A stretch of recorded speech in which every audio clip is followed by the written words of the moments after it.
आपण केलेल्या कामाचं आपल्याला श्रेय मिळत नसेल, आपल्याला जर समजा त्या गोष्टीचं क्रेडिट मिळत नसेल तर, किंवा जर समजा तुम्हाला असं वाटत असेल की तुमच्यामध्ये आता तो उत्साह राहिलेला नाहीये, आपल्याला आळस आलेला आहे किंवा मरगळ आलेली आहे, लिथर्जिक झालेलो असू, तर तो पुन्हा एकदा उत्साह आपल्या अंगामध्ये येण्याकरता देखील एक उपाय करणं खूप महत्वाचं असतं.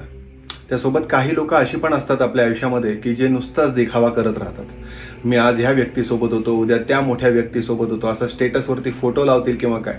पण या दिखाव्या करायला हरकत नाही, पण त्याचा फायदा तर करून घेता आला पाहिजे. सो आपल्या नेटवर्कचा आपल्याला फायदा करून घेता आला पाहिजे, आपल्याला ती अथॉरिटी मिळायला पाहिजे. या सगळ्यासाठी आपला सूर्य बलवान असणं गरजेचं आहे. आणि त्यासाठी रोज सकाळी एकदा सूर्याला नमस्कार करा, त्या ईश्वरीय तत्वाची आठवण ठेवा, खूप छान फायदा होऊ शकतो. आणि दुसरी गोष्ट, जमलं तर रविवारी गरजवंताला, कष्टकरी व्यक्तीला जर गुळ दान करता आलं आपल्याला, त्यासोबत 2-5 रुपये देऊ शकतो आपण, गुळ दान करा, फायदा होईल. शिरीष कुलकर्णी, श्री श्रद्धा ॲस्ट्रोलॉजी.